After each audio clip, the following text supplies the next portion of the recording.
And then we'll just intro it and... Well, the intro will basically be like, welcome to... What were we going to call this one? Random cast? Yeah, something like that. Fuck, we need to remember the name now. RAMBLECAST? RAMBLECAST, there we go, RAMBLECAST. Oh, that was genuine. Yeah. Oh, okay. We're going to stick with it, fuck it. I thought it was fake. No, it's not fake news, Ron. I mean, most things tend to be. People are very strange these days. So, I didn't bother coming up with an intro today because it's not a proper episode, it's just RAMBLECAST, the show where we just ramble on about anything, really. Yeah, this episode doesn't have an intro. Or an actual other intro. So we're just talking about stuff really, just more of a natural environment type deal. Just sort of thinking about like what we would like to talk about. I mean, come on, guys, it's not unthinkable that we run out of subjects, you know? Plus, it's in a quiet period where there's not really much going on general news-wise. No, that's true. Especially in comic books and films and games and all that. I mean, Hobbs and Shaw has obviously just come out, which... Yeah. I mean, I'll probably watch it sometime. I just don't really have I'll the watch time. it long after it comes out on Blu-ray I'm or DVD. gonna watch it in IMAX because that's the only way to watch any of these films, really. Probably, but... Thank God the cat was on. This stuff is gonna happen as well. But, So, you know. Yeah. So yeah. So yeah, I mean, there's obviously like a couple of things that are worth talking about. Probably, like basically, maybe this is like a window into our creative process where like we talk about what we could be. Because many of you probably don't know this because you don't watch it, but often enough we kind of discuss the subjects before we start recording.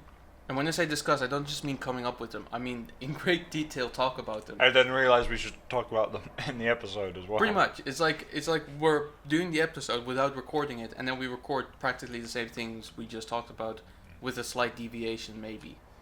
Yeah. So or in slightly a little bit more detail. We remember certain points after we've just talked about it and so it gets to the episode, Yeah. Except when we get something wrong within the episode. But sometimes I just can't be bothered to actually fix it, so I just put it in a little text file in Premiere that says you're wrong. In Times New Roman. Yeah. You gotta get the most basic font, man. Otherwise everyone will think it's legit. And will take us seriously. It's not Comic Sans, but it is. Still very generic and basic. Yeah. So yeah. Yeah. So yeah, I mean, obviously Hobbs and Shaw is a thing. Yeah. I'll be honest, I'll go watch it because you know there's a foolproof, formula there. By which I mean it stars The Rock. And it's pretty Jason foolproof. Statham. And Jason Statham. That is true. He's a great action actor. Idris Elba's in it. That's actually three great actors that I really like. And it's made by the same guys who did Fast and the Furious. Which you should hope so if it's a spin-off, so you know. Yeah. It's pretty good. Not much else has been. I mean, obviously Batman Hush came out, but you know. But I think the hype around that was pretty minimal. I think it was so minimal. I literally at some point just noticed that it had come out a couple of weeks ago. Yeah, same. I hadn't even noticed it came out. I think the problem is. I'll look it up, but at this point I think the Batman animation fatigue is finally hit, and I just don't think DC has gotten it yet. In terms of fatigue, I don't think it's from the fans at all. I think it's from the writers themselves because they're doing. That's true. I think it's from that, and I think generally from what I can gather, most of the non-Batman fans, which is still a large portion of DC fans, they try to cater to these non-Batman fans as well. Like, you know what they did with Gotham by Gaslight. Where at the end they changed the villain to be Jim Gordon instead. They did a similar thing in Hush. Okay. Where like they wanted Thomas Elliot to be the bad guy, but they changed it out so it could be someone else that people already know, kinda. Okay. Yeah, no, I still generally think that the problem is though it's like, oh guys, the villain in Gotham by Gaslight, it's fucking Jim Gordon, and then everyone just goes, we don't care. Yeah. Why? Because it's still fucking Batman. But he's so cool. he's not anymore. Batman's not been cool for a long well, time. to be fair, in terms of like the DC animations, they're all kind of, Like, I'm sorry, but Death of Superman wasn't great. It was alright, but it wasn't a good enough adaptation for me to go, this is...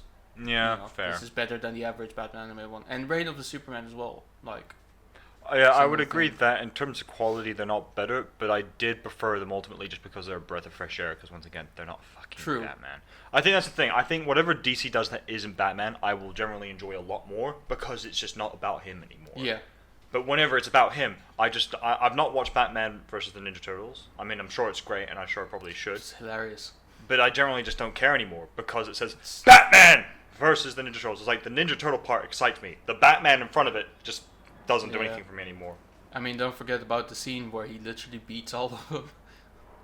Yeah. And not even putting full effort into it. Yeah, I did see that scene on YouTube. I thought that was kind of cool.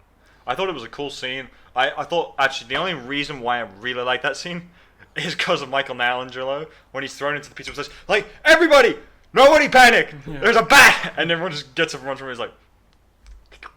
and then he just gets completely... He makes the film for me. I do love, because what I love about this film is what I think you might like about it is they really went that grumpy Batman route. Yeah. He just kind of growls at everything. That's actually part of the reason why I actually really like Justice League Dark. Because it's a stereotype of Batman. I will say the one thing they did do wrong in that film, if there is anything that you could do wrong, is misrepresent Damian Wayne. Yeah, because they made him kind of a little more like Dick Grayson for what I could Well, even more like Tim Drake, even. If they just called him Tim Drake throughout the entire thing. Like, at the end of the film, like, Batman grants him permission to have some pizza. That's something that Damian would never do. He would just go Batman would order him to eat pizza. Batman would just go, come on, don't be a grumpy pants. That would be something that Batman says, shut up. Yeah, sure. I will say, one of my favorite scenes from what I've seen so far in Batman Hush is when Bruce is on his way to his date with Selina, and Damian calls him.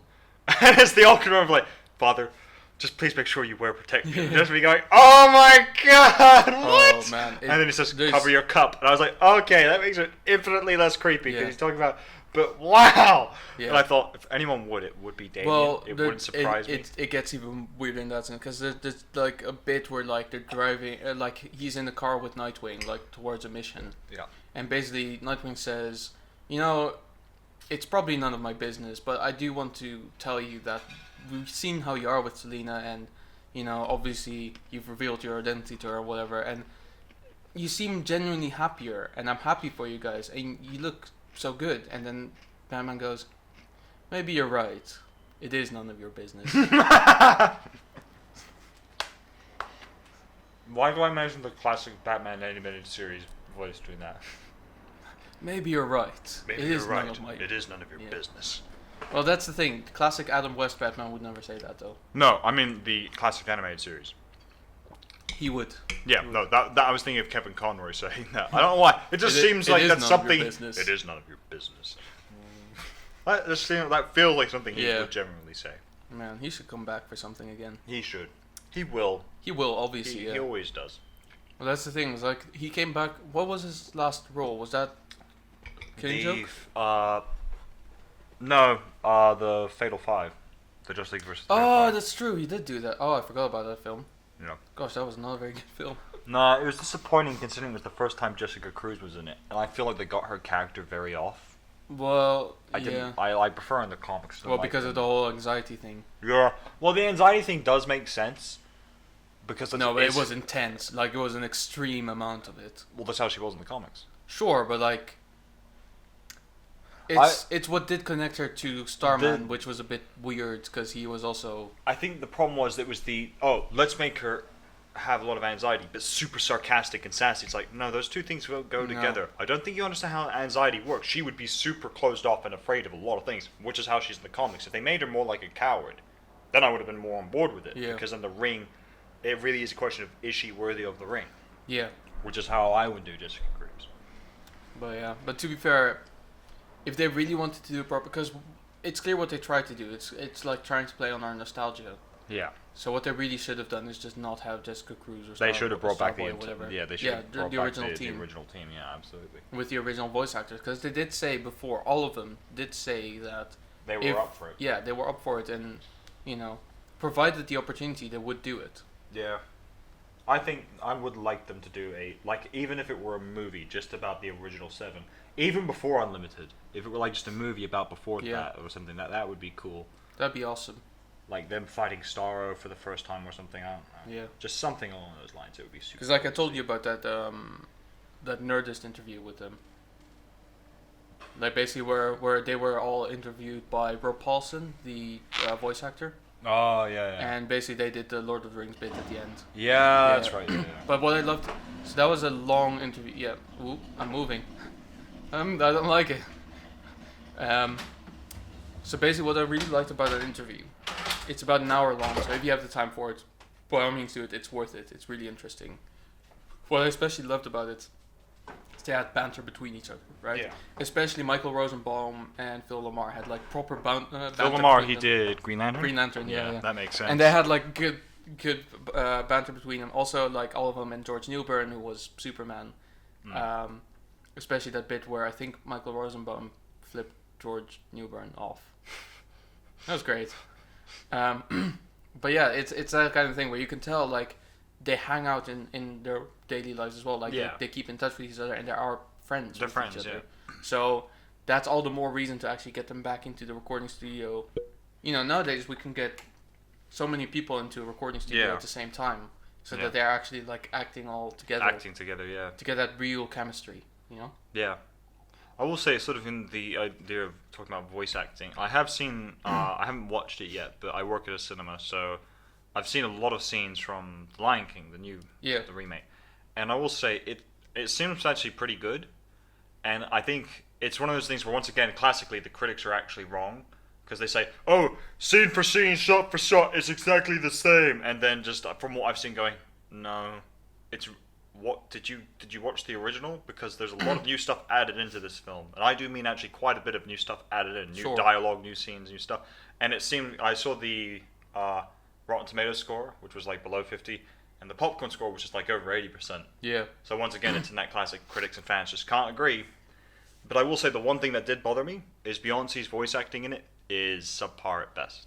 Sure. I mean, I haven't seen it still. I'll probably end up watching it at some point. The main thing that I've heard that people don't really like about it is, in the original, it's all 2D animated animals, but still, like, you can tell that even then, they have a sort of form of emotion that is clearly on their faces and that they're conveying to us, even though they're animals, they usually don't portray any emotions. That is what a lot of people find the issue to be about the 3D animated CG lions and all that, is because you can't really see the emotion in their faces because it's not really how it works. Yeah.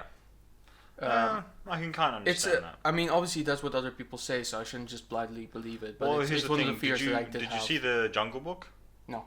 Okay, because the thing is, I would ask a lot of people, did you like the Jungle Book? Yes, but they did all the sort of smiling and stuff and that. No, they didn't.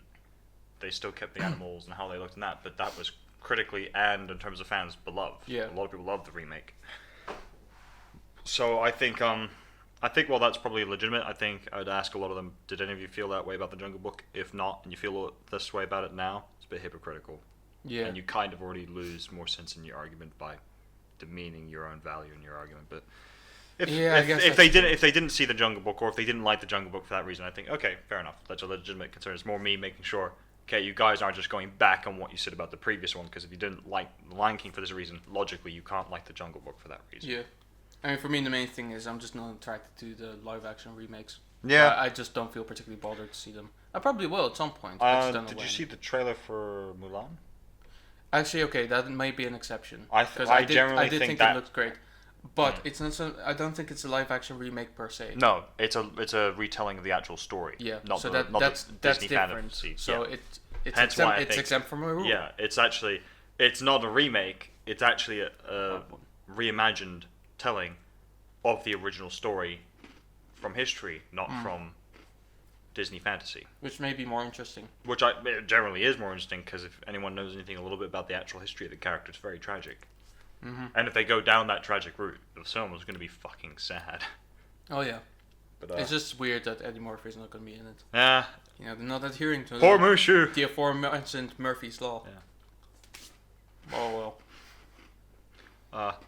I will say I've never bothered to see it at the cinema, and even if it does occasionally have a screening, I probably never will.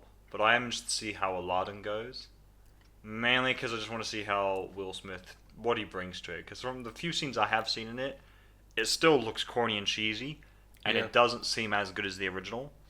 But I've been told it's quite good though. I've been told it's been very good as well. I think the thing is, I think a lot of the Disney remakes generally are actually pretty good. I just think the problem is, it just kind of shows they haven't got Yeah, and anything they're original. pointless. Yeah. Um, Because the ones that should be remade, like Treasure Planet, that would be fucking amazing. that would be good. That would legitimately be the best thing they could possibly do. Kind of, because I think there are certain films that should be remade, which is like Treasure Planet, because it wasn't very big at the time. It was remade. Did you ever see Titan AE? I did it with Matt Damon. Yeah. Yeah. I think that watched should it. be remade because the animation. Is that Disney? No, that wasn't Disney. Oh, that was fair something else. I think it was Warner Brothers. And same with the Iron Giant. I think Yeah. those three, because they're But big. keep the original like main voice actors. Yeah.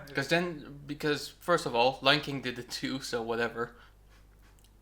For the Iron James Earl Giant. Jones. You mean? Yeah, Iron Yeah. Giant obviously like keep Vin Diesel in there. Yeah, because I was about to say, keeping the original voice actors, they can't really do that for Titan AE if they want to get the age of the cast right. They can still get Matt Damon to do it. But- Whatever, man. If they made Matt Damon the bad guy in that, whoever, That would be hilarious. if they switched roles where he wasn't playing the That would kid, be he was playing. absolutely I think that hilarious. would actually be really good. I think that would be a good idea. That's what they should do. Bring him back and have him play him. I used to be like you, son. Yes, you were little. Just people on the screen going, "You were him, you stupid fuck." That would be hilarious. And then at the very end, he goes, "I found the ship because you fucking lost it." It's still the same story, but just people pointing out that would be really Dude, funny. put in That's a how- time travel element. Oh, I know because I'm you. I'm you from the future. And then it's just Matt Damon. It's a looper all of a sudden. Yeah. My God. Oh, didn't Ryan Johnson have a film upcoming as well? Yeah, House of Flying Daggers or something like that. Something like that, yeah. It seems interesting, That's alright. mainly because it's a Ryan Johnson original and not a franchise he's Yeah, making. also because because it really is not Star Wars. Exactly. Hence why I said I have it's no his idea. own.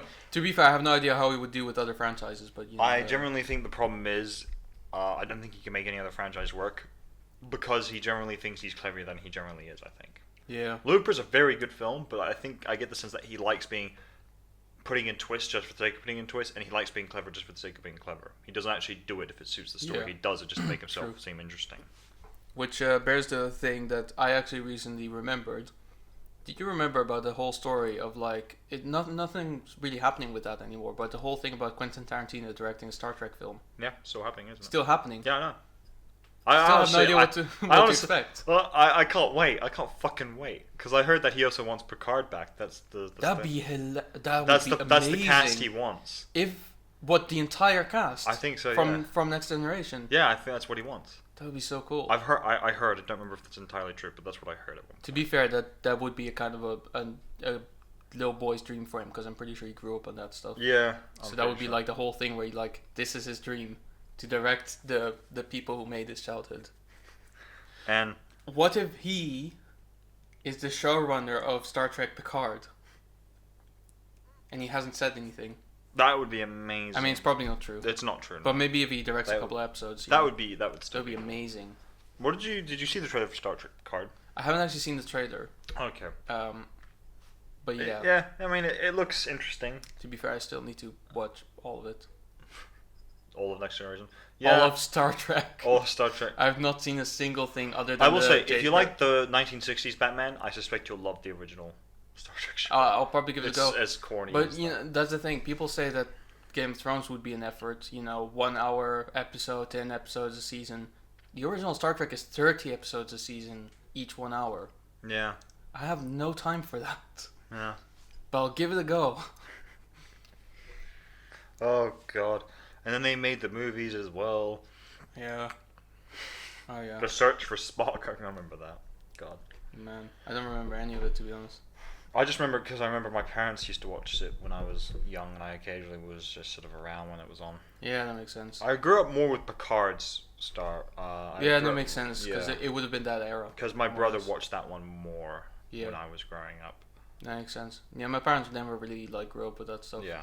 Although, have you watched any of Star Trek Discovery? I haven't seen any of it now. Because I will say I've watched it, and I generally don't think it's as bad as a lot of the fans say. Because I hate the fact that a lot of the fans say, oh, it's too political about talking about how there are Klingons and they're racist and thinking. Isn't that just Star Trek? I mean, just going, guys, it's a show with alien races. If there's any time to do racism in a show, that's the kind of time to do it. Wasn't that always in there though? Yeah. Yeah. I thought that but was I think it was more they were making the point like, oh, there's a white Klingon and all the other black Klingons hate this white Klingon, and I was like, well, I mean that's racist, isn't it? yeah. To point that out. Yeah, I will say I thought, okay, that's a bit much, but they get that over with pretty quickly. Like that's over with really, really quickly. Yeah. I mean, one of the things, but that's the thing is like I talked to someone about the real difference between Star Trek and Star Wars is basically, he said Star Wars is just a fantasy set in space, and therefore it has all the fancy plot elements and stuff like that.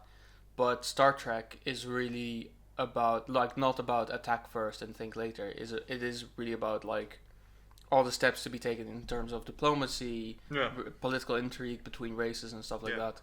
Star Trek is Game of Thrones, but set in space. Well, I'm turned off. Well, admittedly, it's not. Nah, I'm kidding. I'm kidding. More I'll give it a go. I'll give it a go. No, because Star Trek is a lot more. Because in Game of Thrones, it's about manipulating people to do what you want. In Star Trek, it's actually not about trying to. It's about honor and justice. Yeah, it's about honor and justice. And it's not advertised as a show where everyone dies, so you don't have to relate to anyone because they'll die anyway. Plus, that's a lie. Yeah. Isn't it? Yeah, a lot of people survive at the end. Yeah. A lot of people I actually generally didn't think would survived. And a lot of people I thought would die. Yeah. I thought a lot of people that would survive died. So. Crazy plots. Yeah. It's almost like Rian Johnson had any involvement with it. But no, it was just the writer of X-Men Origins Wolverine. Yeah. Man. I will say, the last season of Game of Thrones, I don't think it's as bad as a lot of people say, but it's definitely anticlimactic. I will say that. That's what I've been told. It's hugely anticlimactic. It's not it doesn't deserve the bad ratings it's getting. It definitely deserves backlash from just being, oh, you promised us all this shit and then none of it panned through. Yeah. It honestly probably, weirdly enough, I'm going to say this weirdly, it needed one more season. Maybe. I mean, one of the things that I think may have been one more season or either 2 more episodes. Well, that's the thing, because they did shorten the season, didn't they, to 6 episodes. Yeah. And they said they actually did say all of them would be over an hour and 20 minutes long. I think only 2 of them were. Yeah. Maybe 3, but the rest were about an hour to about an hour 10 minutes long, which I thought, no, they either needed 8 episodes, each one to be over an hour and 20 minutes long to get everything over with and set it in a satisfying manner, because it just wasn't satisfying at the end. I mean, imagine that. That means that the last season, currently last season of Stranger Things, all accumulated is longer than last season of Game of Thrones. Because the last episode of Stranger Things alone was an hour and a half. An hour 20 as well. It's interesting how so many shows are now going over the regular hour mark. Yeah, I think it's because nowadays people are really kind of latching onto the idea that TV series are the new way of watching films in a way. Whereas you want to watch a film and then you kind of want to see how it goes on further, and suddenly But that's why I like comedy shows most, because comedy shows usually tend to hang around the 20 minutes. They stick to their marks, yeah. Yeah. Except for Curb Your Enthusiasm, I believe is 45 minutes an episode, but that's HBO. I mean, come on, they jerk. HBO shows are long anyway. Yeah, they just jerk out the amount of time that they need, really. Yeah. Wait, is that true? To be fair, I haven't seen an episode in ages. I think it is. I mean, admittedly, occasionally they'll do 45-minute long episode specials, because I remember the first episode of season 2 of The Good Place was about 45 minutes long. Yeah. But that was a 2-parter, wasn't it? That was technically a 2-parter. It was, and it was mashed into one part on the Netflix. Let me double check. Let's see. So the running time for Curb Your Enthusiasm episodes is apparently 26 to 58 minutes. That's not narrowing anything down. That is literally, could be 26, could be double. Okay, so Nobody the knows. way it works is the first episode of season 2 and season 3 were both about 40 minutes long. Right. So They do, like I said, occasionally do the super long episode specials, but that's like the first episode ever of the series, and then they get back into regular scheduled programming, as it were. Yeah, I just checked. Curb Your Enthusiasm is actually half hours, so pretty much every comedy is at this point. But that's why I like it so much because at least when I finish watching it, it leaves me wanting more. Whereas with 45 minutes, like especially with Stranger Things, I'll be honest. First season, I just watched in one day. Yeah. The third season, really, like, I got tired after a couple of, 2 episodes, pretty much every time. I was like, this is a bit much, 50 something minutes. I'm done. Can't go on with this. Fair. I liked it, but everyone has different tastes. No, it's not necessarily that I didn't like it. It's just that I just got tired of it because every episode was so long. That's why I like half hours rather than hour longs. Yeah. But once again, it just comes into people's preferences. If you prefer, it comes in times as well. Because some people prefer the longer stuff, some people prefer the shorter stuff. Mm-hmm. For me, it's about what the time has to suit the genre. Stranger Things, I think it makes more. I don't think it should be over 50 minutes long. I think 40 minutes is actually 40 to 45 minutes is perfect for Stranger Things. Over an hour is, I think, a bit of a stretch. Yeah. Well, for a season finale, it's fair. Yeah. Season finales, or even occasionally the first episode of the new season, kind of makes sense. Because I remember watching Stranger Things season 3 for the first time. Episode 1 was pretty much just a setup episode. The whole episode was just about what they're doing now, and I thought it's kind of cool, but you're only really just watching this just to get to the next episode. Yeah. Which, fair enough. That's what they did. But yeah, it was clear just this is set up to remind everyone what's happened and where they're all at right now. And what's gonna happen now. Yeah. But yeah. But that's fair, I guess. Yeah. So trying to think. It's funny though, but like that's basically also the reason why I didn't. I think that's the main reason why I didn't really stick with Game of Thrones as well, is because I remember I tried to watch it almost 4 years ago, and the main thing was that it just like an hour-long episode was a lot for me. Game so of Thrones basically, is long. And especially like the content in it is quite heavy in a way. Like, it is politically, and there's so many things going on that I just got tired after one episode. Because I will say Game of Thrones. It is something where I think when people go, "Oh, how can you not like Game of Thrones?" and I would just tell them it's very easy actually when you really think about it. Because A, it's long. B, it is very depressing. And also, it's all the people that you like and all the good guys are always fucking dying and losing. Yeah. It gets really depressing after a while. So if people don't like it, it makes sense. Yeah. That's the thing. Also, I will say with that show, I used to be that horrible guy. Like basically, for those who don't know, I think not many people know this, but when I was younger, when I was like 17 and 18, I was in what they would call a laptop school. So that's where I actually got this laptop. It's basically all of our tuition was done on a laptop, a MacBook Air, much like this one. Okay. And so basically, the whole point was that we would download our school books. We would still have physical books. Yeah. Which I prefer to use because I like physical books a little bit better. But we also had all of our books digitally, and we would use them in class. Yeah. Now, of course, no one used their laptops for studies. We all like watched films and TV series and played games. We had a LAN farming simulator thing going on for a while. It was quite good. So basically, I was mostly watching like Doctor Who and whatever. And there were a couple of friends around me who kept pestering me about Game of Thrones and all that and saying, you have to watch this is amazing, it's a show where everyone dies. So I decided to play a horribly mean trick on people. Every time they would watch Game of Thrones and there would be just a random scene or whatever, I would point at someone and just go, he's going to die. And they would get angry at me for spoilers after I already disclosed to them that I have no idea, I just said it randomly. One time someone hit me because I accidentally predicted it correctly. And he thought it was a genuine spoiler when I had no idea. Because I was going to say, that's the problem with that kind of mean trick. You go, that person's going to die. And if it were me there knowing, I'd be going, dude. It was worth it, though. You could get it right. That's the fucking problem with the show. Yeah. It was worth it, though. I thought it was the funniest thing. Especially because people are so fucking sensitive about it. Yeah, I know. By the way, did my camera cut out? Probably did. No, still running. Okay, it's gonna be running for the next couple of seconds I'll probably. probably just cut it out now and then just restart it. Yeah, may as well. You know, there's no point in going into a break, to be honest. Yeah, because it's not really a break-worthy episode now. Yeah. So, but that's the kind of thing that I used to do. But then when I actually started watching it, I was like, kind of bored. And I did manage to watch like a season and a half before I finally gave up and said, this is not going anywhere. I will say the first season was probably the best in terms of just if you're actually trying to get into it, just because there isn't as much death, and it does have Sean Bean in it, yeah. Which and to be honest, who was my favorite character, by the way? Yeah, I know he was everyone's, which is why that's when the meme started. Oh, you like a character? I see. Well, too bad for you. Yeah. And it was one of those things where I just thought it was actually, I think it was in terms of just the show, it was absolutely the most exciting, generally because it felt the most.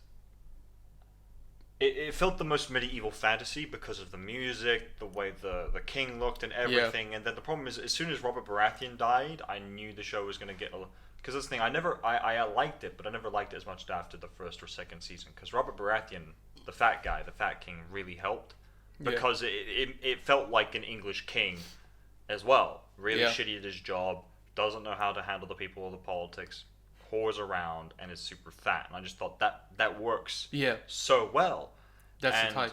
Yeah, and I get that they obviously followed the books in him, but I thought if they had kept that sort of style for a few more seasons, it probably would have really. I think, as I have always contributed this, the introduction of the White Walkers is what killed the show, because then they made it too fantasy-like. Well, yeah, but that's the thing. That's the main thing that put me off from watching it as well. Okay, well, there were so many things that put me off, and I'll be honest, they were all. The only thing that put me off that was purely for me is watching it. Everything else was purely environmental, right? So basically, one of the things that kept happening as well is I had never been shy about the fact that I really liked the Marvel stuff, especially because of the whole interconnected universe thing. I thought this was like the greatest thing ever developed in cinema. Yeah, and honestly, it is. Yeah, I mean, it is in terms of like the blockbuster verse and all that, the scope of what they're doing. I thought it is not just revolutionary; it is literally the best thing. And it's genre defining. Because this is a wonderful way of not just making films that are good, but making them have something to do with each other. It was literally, I have no idea how to describe it in other ways, but it was the kind of thing where like, it was crossovers, right? Yeah. Which I'm a sucker for anyway, but it's crossovers on such a large scale that no one ever imagined before in that sense. Even Alien vs. Predator? It's like, well, that's the thing. That's the kind of thing where it's like, that was a one-time crossover. Yeah. But imagine then they split off and then they meet each other again. This is the kind of thing that happened on some TV shows at the time, but not all that much until the CW stuff happened. But like there were these crossover episodes between, for instance, Batman animated series and Static Shock, and then Static Shock and Batman Beyond and Justice League and all that stuff. Yeah. It wasn't really done, so I thought it was literally the most amazing thing ever done.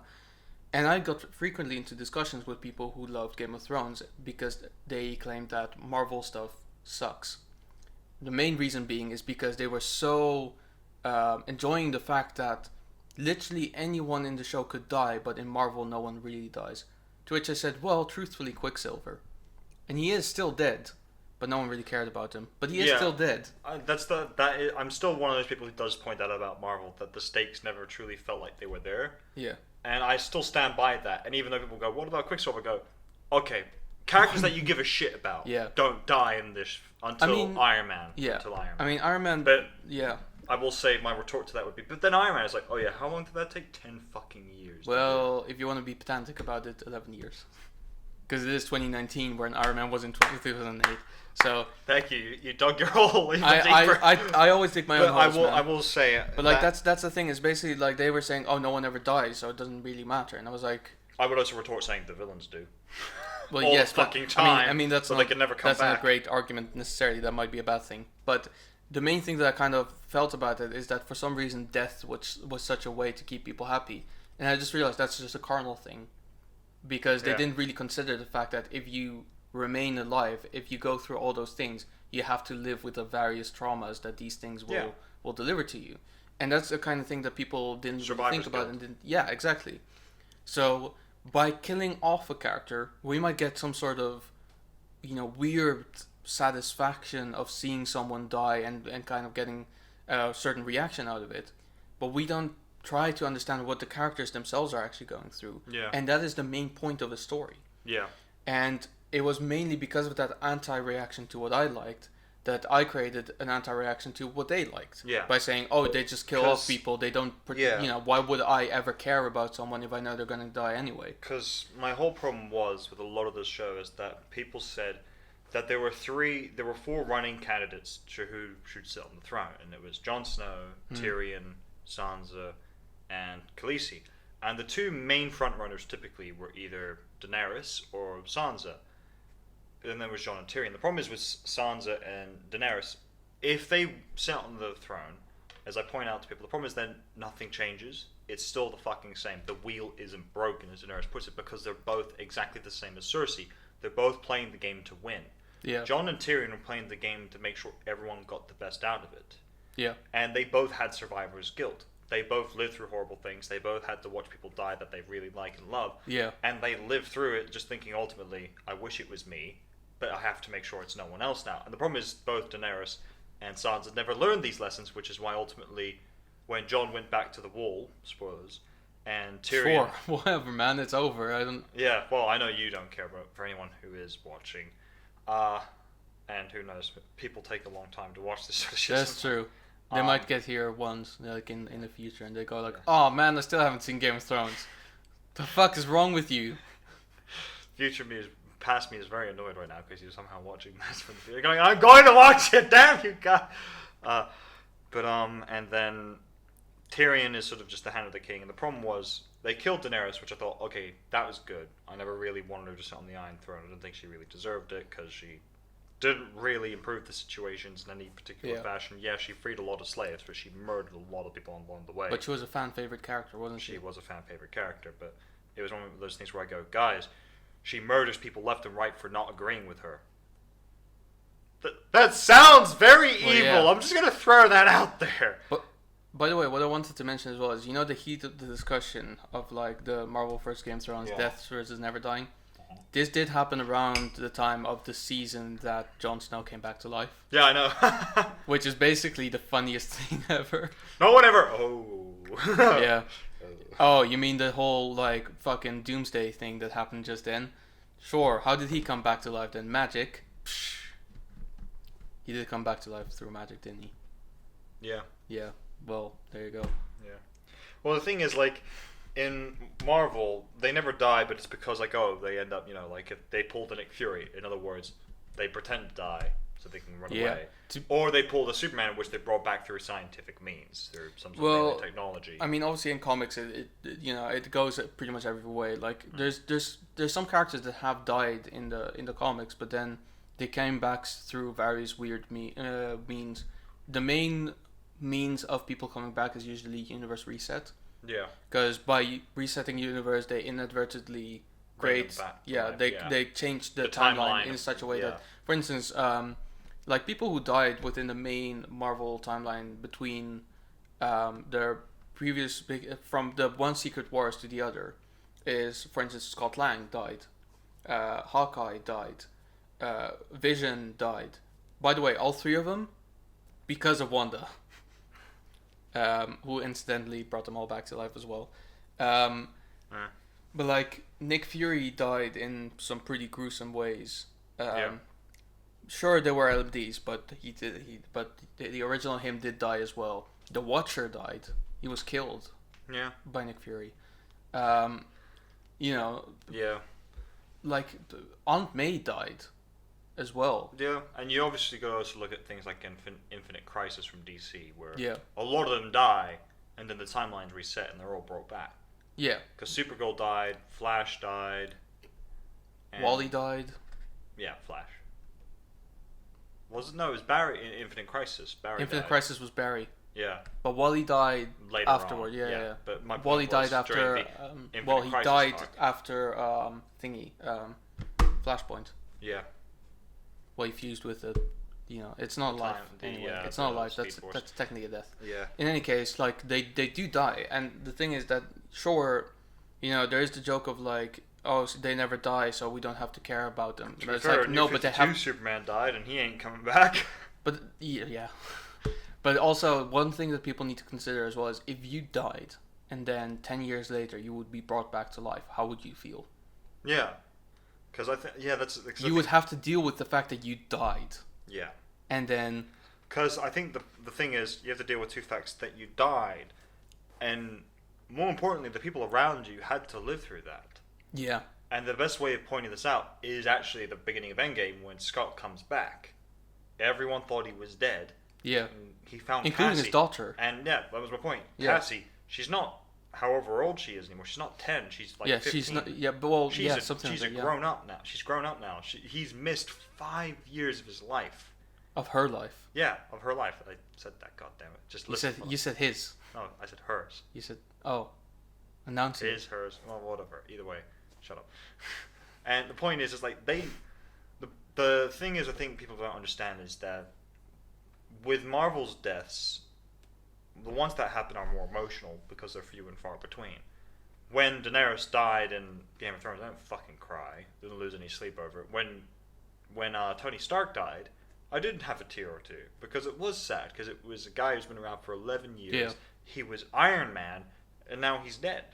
It's the same when Cap basically dies in the end. Let's be honest. He's alive, but he's no longer Captain America.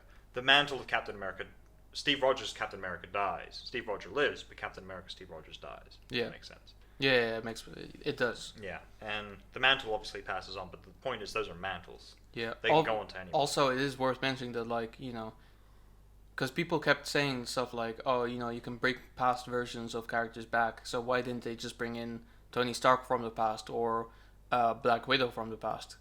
They're dead. They're dead, yeah. You don't. I mean, sure, you want to bring back these characters, but this is literally one step in the 5-step process of grief. Yeah. You're denying the fact that they are dead. Yeah, and the point is, it's even Hulk says when he snapped, he tried to bring them back. Exactly. He tried to bring Natasha back, and she didn't come back. And the point is, then they go, oh, why don't they just go back in time and bring some of them back? It's like, well, you can't, because you fuck with the timeline. And at which point, Marvel will go, we'll just go back in time, we'll bring them back. The Flash, no, bad. Stones, okay. People, not so much. Lee, no, stay. Really don't do it. To be fair, the timeline from which Thanos was killed is fucked anyway. Oh yeah, that's fucked. Motherfucker went to the future. Shouldn't have done that. Fucks the timeline. Well, he suffered the consequences in the end anyway. Yeah. There you go. That's the thing. I like to believe that when Iron Man did that, he didn't kill Thanos. He just brought him back to that exact point from where he realized. What I would imagine is he probably, when he snapped his fingers, what I would like to think is that he made a new version of Thanos for that time period to do the same thing, but he killed that one there and then to prove a point. Yeah. Like saying, fuck you, you die here, you piece of shit, I'll just make another version of you because I've got the fucking stones now. Oh, basically. No, it's snapped too many times! Just people start disappearing. I am super dead right now. Just you see, Spider-Man goes, oh, I snapped too many times, going, I don't feel so good, Mr. Stark. He's like, oh, God, again? Do you see the extended scene, by the way, of him dying? Yeah. Where, like, everyone took a knee. Yeah. That was quite nice, but I see why they cut it. Yeah, I think, it wasn't necessary. Yeah. Because the thing is, I got the showing respect thing, but I don't think the kneeling part made sense for me. It's just, well, the main thing is it's just, well, it's taking a knee for a fallen soldier. Yeah. But basically, in combination with the funeral scene, it would have been just a little bit too much. Yeah. Like, I the think funeral scene was just enough. It was exactly what it needed to be. It was what it needed. I just wonder what they told them. I still love the fact that random kid who you and I were both like, fuck is that guy was there? And literally had to Google it. Oh, it's him! Well, yeah, because he grew up since. It's like, what, 10 years since? It was 10 years, yeah. Basically. Yeah, it was 10 years, because I'm going to guess he wasn't snapped away, that means. Because then he grew up as normal still. exactly. Jeez. Well, to be fair, for the same, it was the same actor. So for all we know, he could have been snapped away. Probably was. Probably was, but yeah. But I still love the fact that you and me both walked out of the cinema with the exact same reaction. Going, oh no! Everyone I talked to didn't realize who it was. I know, but still. Except for one person who didn't even notice him. It was like, yeah, sure. But no, I think it was more the point was we walked out of the cinema, we said it was a good film, yeah, did you like it? And then it was immediately, oh yeah, by the way, fuck was he? Yeah, exactly. It was like that. You say like two things, and then you immediately get to that kid. Is like, fuck was that guy? I mean, the one thing I do wonder with some of those scenes is how did the directors tell them what is happening without telling them what is happening? I love the fact that when you've seen the interview, right, with Tom Holland, when he says, you know, I arrived at the funeral scene, and they told me it was a wedding. Yeah. So I was like, hey, where's Robert? Why is everyone so depressed? just imagine Spider-Man got there, and he had no idea.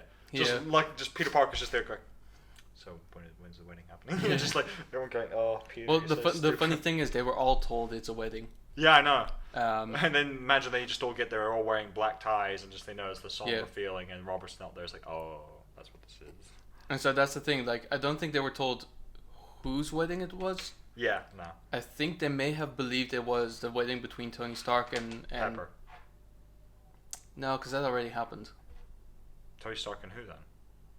Or someone in Black Widow, something like that. Oh. Because they did say like. Hulk and Black Widow? No, something like, because you know how Hawkeye and Scarlet Witch had like a quick conversation, and then she says, he would have been proud, and then Hawkeye says they both are, so it would have been they both meaning the people who were getting married probably. Ah. But I don't know who, and the people that were missing. I guess Vision and Black Widow, which is fucking weird, but okay. Wanda would not have been happy. No. That's why Natasha had to be the one to jump, because she knew Wanda would kill her as soon as she got back. I mean, she could have literally just. You slept with Vision.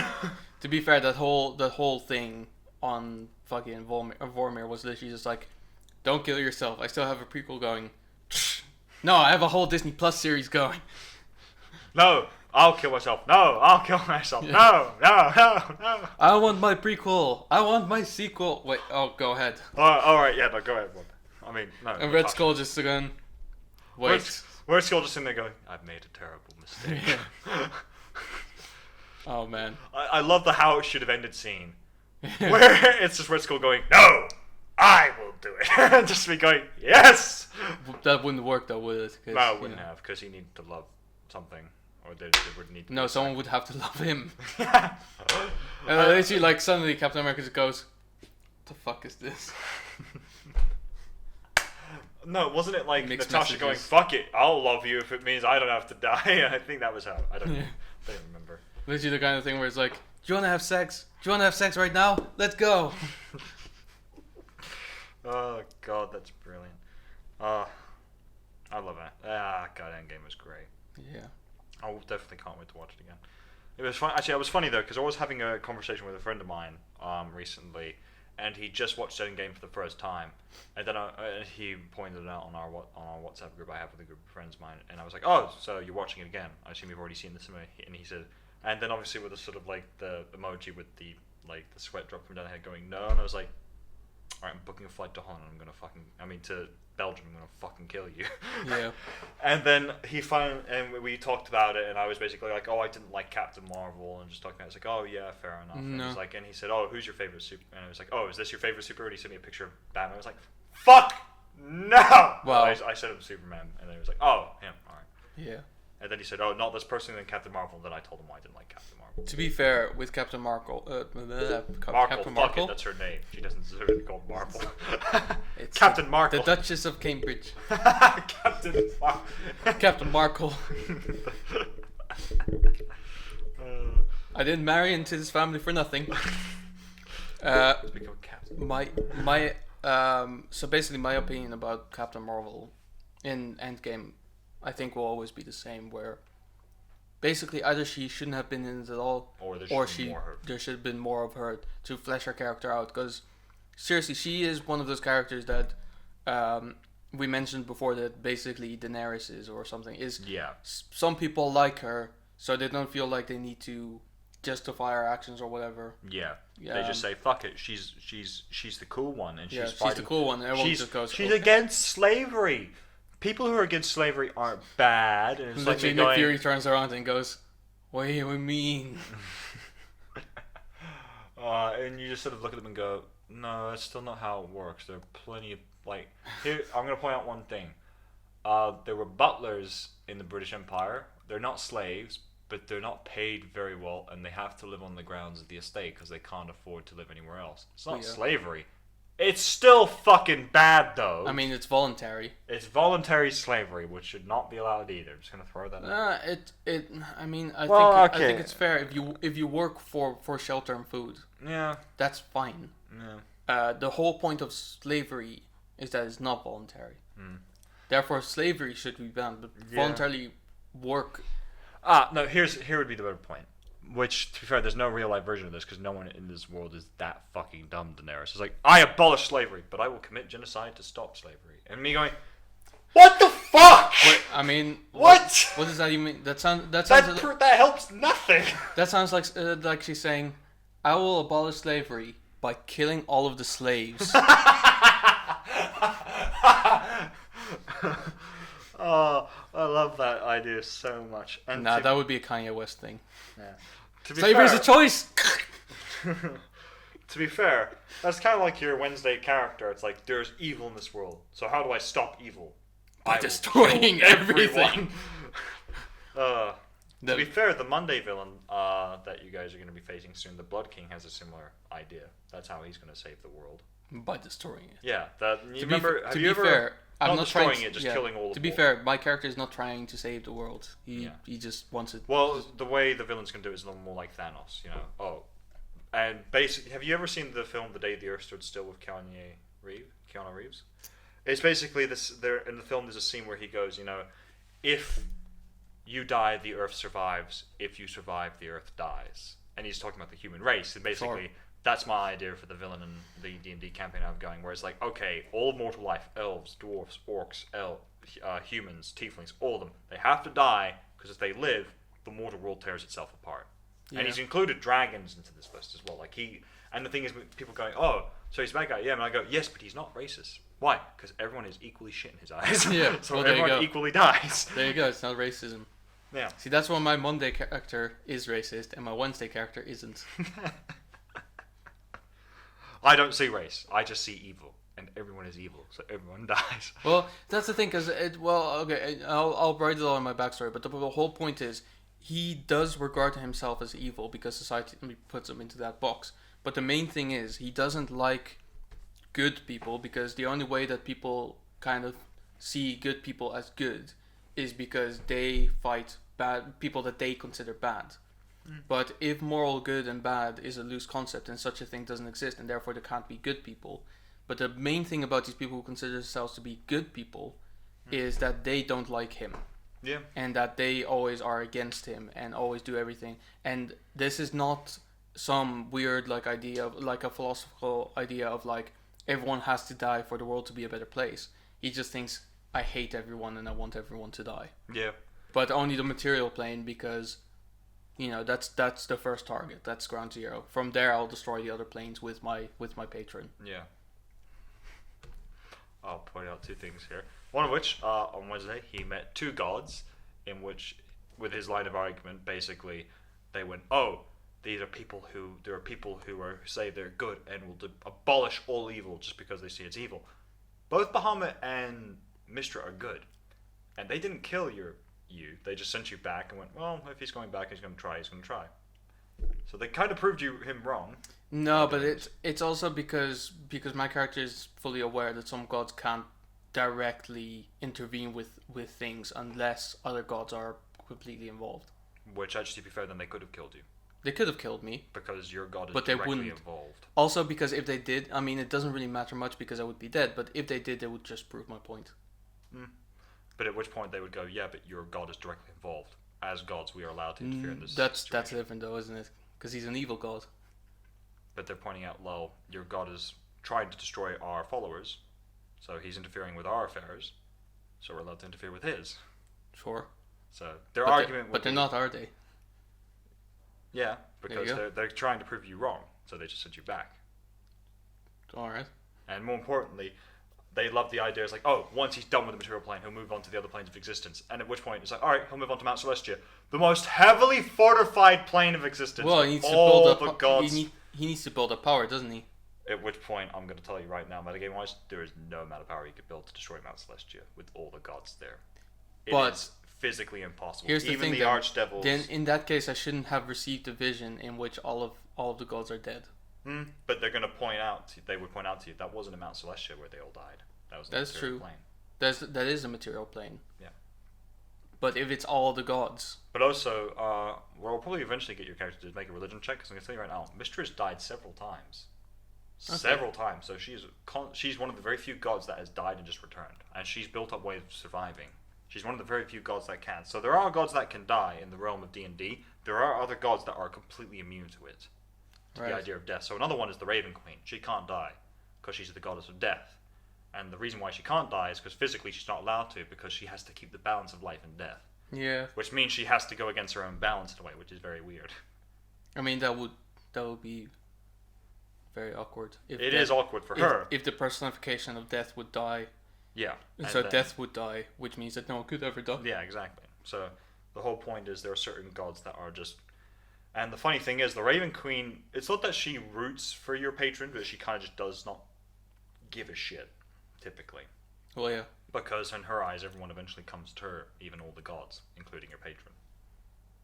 That is true. She's the only god all the other gods fear, including devils and demons.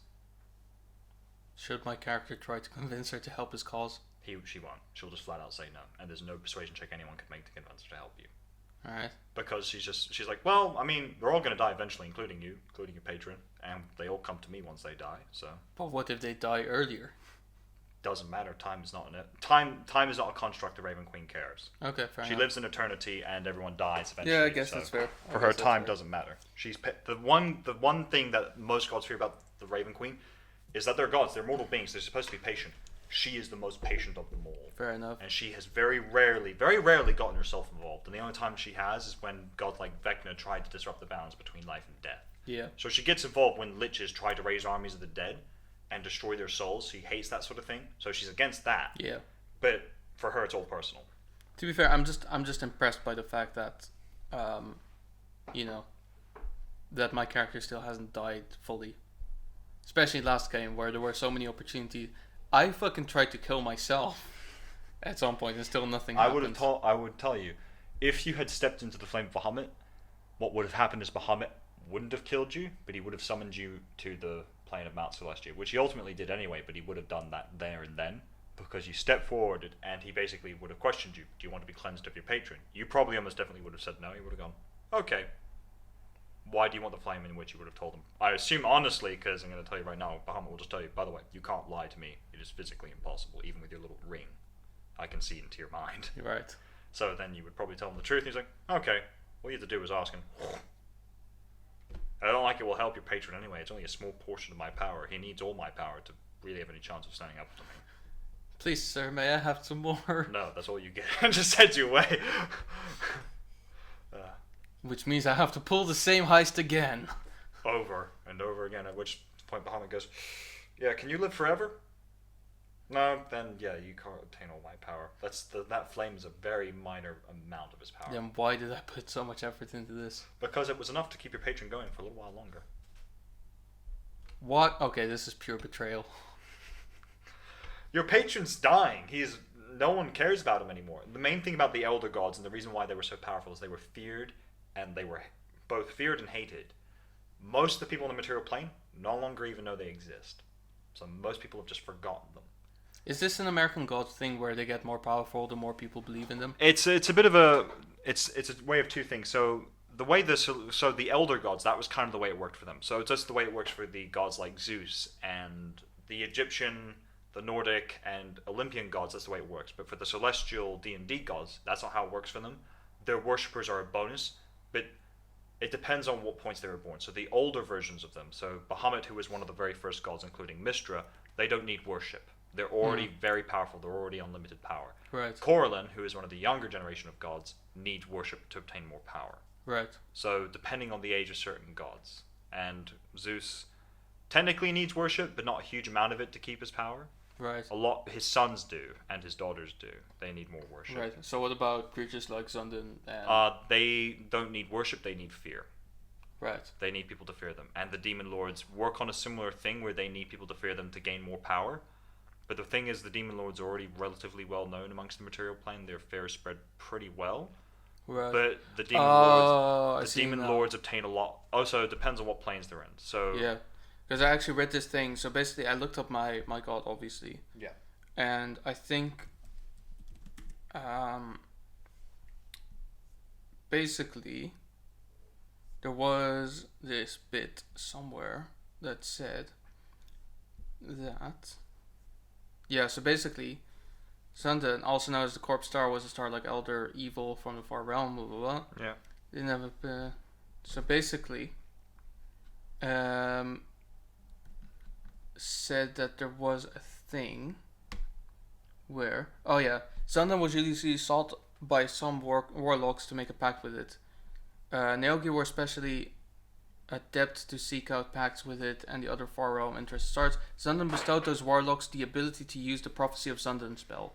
Yeah. And so what it is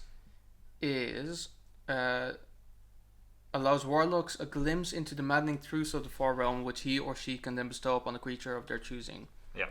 These nightmarish visions cause the creature to temporarily lose their sanity, becoming dazed if their willpower lacks the strength to resist the warlock spell, which is enhanced by the warlock's charisma. Even if the creature succeeds in throwing off the madness of the spell, however, their mind is still racked with pain. The spell requires much concentration on the part of the warlock and can only be cast once a day. So I guess that's why I would have that. I haven't used it yet, but that's why I would have that spell. Is basically to instill fear on others, so that Zundin becomes more powerful. Exactly. And the thing is, the way that would happen then afterwards is Zundin kind of uses it as a beacon, because the point is he's searching for the material plane. He doesn't even know where it is, and you can't help him find it because he's floating through space. But the thing is, the more people fear him, the material plane starts warming like a beacon, so he can then figure out where it is and go to it. Right, so if I use the spell on someone now, I know this is huge metagaming because we're not supposed to, but if I were to use that spell on someone, like in an exam or something, will he have like a slight little ping of like, this is the direction that you need to go in? You'll help him basically identify which direction the material plane is in. So the reason why he hasn't asked you to do this yet is because he's not ready to attack the material plane yet. He's biding his time. He needs to assemble more power, and he's already obtained some of it. If you attain the Elemental Shard of Evil and some of the Beacons of Hope for him, which are also wards against people like his kind returning to the material plane, he'll gain enough power to basically then return. Right. And destroy it. Plans. But I need the... At which point, it would be possibly one of the biggest conflicts, because then Bahamut would summon himself to the material plane, and then a war between the two of them would break out. At which point, it would be a star-sized corpse, being Zundin, and a star-sized dragon in the sky fighting each other. Well, not in the sky, in space, fighting each other for everyone to see. Yep. Although, knowing Zundin and his, his goals, he'd probably try to get the Earth sort of in the middle of the battlefield. Yeah, he would try and get as close as possible. Just go like, catch me if you can. I'm hiding behind your precious material thingy here. Oh, you don't want to destroy this realm, do you? Because the problem is as well, though, is Bahamut would immediately go to challenge him, and depending on how certain events go, there would be another god that would go as well. And if they do, the fight becomes 2-on-1, at which point... Which is why I am probably... I will just show you this. This is, by the way, only for... These are stats for Bahamut. A, when he's in the material plane, and B, in his avatar form, which means he's not in his true form. Yeah. If you fought him in Mount Celestia, I'll tell you afterwards. I'll tell you a little bit something about this afterwards. Just imagine the hit points are about 5,000 instead of what that says there. Yeah. And that would be more accurate. Jesus Christ, okay. So the reason why the Mount Celestia thing is very important, take all those numbers you saw, make it an 8, and then put it on its side. That's what they would be. So in the celestial plane, Mount Celestia, Bahamut would have infinite power. There would be no end to him. He technically, the way I view Bahamut is he's kind of technically the elected king of the celestial court. So he's kind of the king of all the gods currently and all the other pantheons. which means in Mount Celestia, he basically isn't just the king of the gods, he is Mount Celestia itself. If he dies, Mount Celestia dies. But he can't die in Mount Celestia because he has unlimited power there. And the problem is with a lot of the gods, unless you kill them in particular ways in the material plane, once they die, they just go straight back to the celestial plane. And the reason is, typically when gods go to the material plane, they send their avatars, which are basically just ethereal forms then that are solid and basically as close to the real thing. But once they die, they basically just die and disappear. All the while the gods are just in the celestial plane, just concentrating on that kind of spell. Right. So that's the reason why it's so difficult to kill the gods. So, as a quick note, a lot of DMs, one of their two ways to think about gods is either A, they're supposed to be unkillable, or B, they're meant to be killable. I like to think of it as a world of God of War, so they can be killed, but it takes a fuck ton of power, typically of that of a level of a demigod or weapons made by gods to kill them. Maybe even a second evil god. I'd be interested to see how your god handles the Demon King. That would be interesting. Because I'll tell you right now, as powerful as your patron is, if the Demon King rises, there isn't much that will be able to stop him. Which is why we need to stop the Demon King first. No. But which at this point, now you've got to consider, and this is something you would also to consider with Zundan.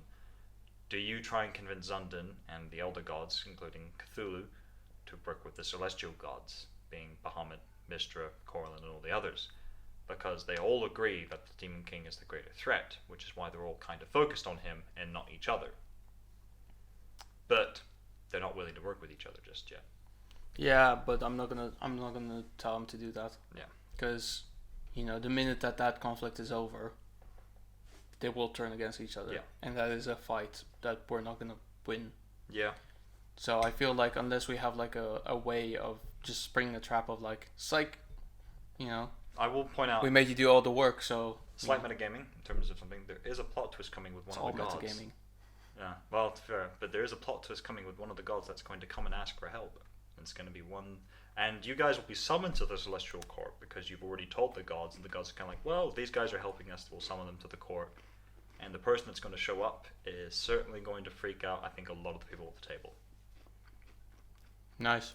So it will be interesting. So that'll probably happen in the next few it days. is one of the Elder Gods that. No. It's worse. Do you really want to know who it is? I guess I'll find out. You can find out.